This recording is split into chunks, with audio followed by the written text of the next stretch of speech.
Hello সবাইকে, welcome back to our channel জাপানের প্রবাসী দম্পতি। এখন থেকে প্রায় মাসখানেক আগে আমরা চলে গিয়েছিলাম জাপানের সর্বোচ্চ পর্বত মাউন্ট ফুজি দেখার জন্য।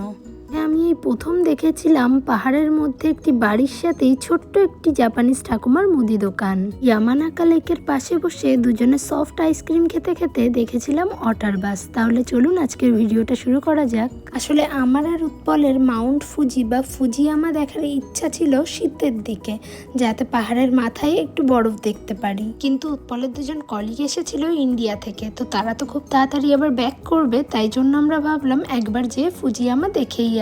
যদিও আমিও এখন ফুজিয়ামা দেখিনি, এই প্রথম আমিও দেখতে এসেছি। আমরা আছি জাপানের খুব ফেমাস একটি কনভিনিয়েন্স স্টোরে লোশানে। তো এই লোশানের ওপর থেকে একদম ফুজিসানটা খুব সুন্দর দেখা যায়।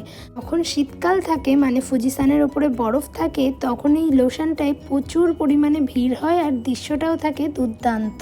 পরে কখনো শীতের সময় আবারও আসবো এবং আপনাদের সাথে সেই দৃশ্য একবার শেয়ার করব। পরে আমরা 398টা সিঁড়ি ভেঙে গিয়েছিলাম আরাকুরাইয়ামা সেনগেন পার্কে।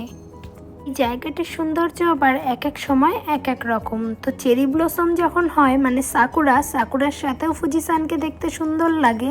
আবার ওই ঠান্ডা পড়ে, মানে মমিজি হয়, তখন ওই লাল পাতার সাথেও ফুজিসানকে দেখতে দুর্দান্ত লাগে। 5 সারির প্যাগোডার সাথে মাউন্ট ফুজি এবং ফুজি ওশিদা শহরের দৃশ্য দেখতে কি যে দারুণ লাগে। তো আমরা এখন সেই ভিউটাই এনজয় করছিলাম। তো মন দিয়ে এইসব দেখতে দেখতেই হঠাৎই দেখি চারিদিক থেকে খুব চেঁচামেচির আওয়াজ আসছে। তারপর আমি এদিক ওদিকে তাকিয়ে দেখি যে ফুজিসানকে সাক্ষী রেখে একজন তার প্রেমিকাকে প্রপোজ করছে। প্রেমিকা তো ভীষণভাবে ইমোশনাল হয়ে গিয়েছে আর চারিদিক থেকে সবাই এত হই হুল্লোড় করছিল, খুব ভালো লাগছিল। আজকে আমরা আমাদের গাড়িটি কোথায় পার্ক করেছিলাম জানেন? আমরা একটি বাড়ির ভেতরে আমাদের গাড়িটি পার্ক করেছি। তো এই বাড়িটি, আমরা যে পার্কটিতে গেছিলাম তার একদম সামনেই। তো সেই বাড়ির লোকজন এই জায়গাটিকে আর কি পার্কিং হিসেবে ভাড়া দেয়।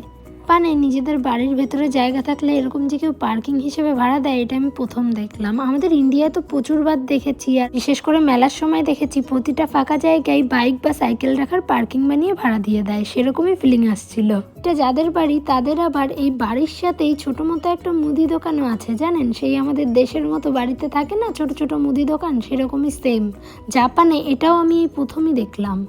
আর ঠাকুমার এই ছোট্ট দোকানে দেখছি বিভিন্ন ধরনের সফট টয় থেকে শুরু করে বিভিন্ন ধরনের ড্রিঙ্কস, আইসক্রিম, মিষ্টি আলু পোড়া, চিপস, ফল, চকলেট, কাপ নুডলস, কি নেই সমস্ত কিছু রয়েছে।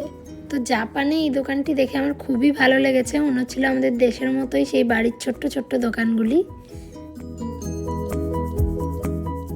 এরপর আমরা এখান থেকে চলে গিয়েছিলাম একটি লেকে। তো লেকের সামনেই একটি সফট ক্রিমের দোকান ছিল। এখান থেকে আমরা যে যার পছন্দ মতো সফট ক্রিম নিয়ে চলে গিয়েছিলাম লেকের সামনে। তারপরে এই আইসক্রিম খেতে খেতে আমরা দেখলাম হাঁসের শেপের বোট, আর তাছাড়াও দেখেছি ওয়াটার বাস, যেগুলো কিনা ডাঙায়ও চলতে পারে আর জলেও নামতে পারে। তাহলে চলুন আজকের ভিডিওটা এখানেই শেষ করছি। ভিডিওটি ভালো লাগলে অবশ্যই লাইক, কমেন্ট, শেয়ার এবং চ্যানেলটা সাবস্ক্রাইব করে দেবেন। আজকের মতো বাই, দেখা হচ্ছে আবার নতুন একটা ভিডিওর সাথে।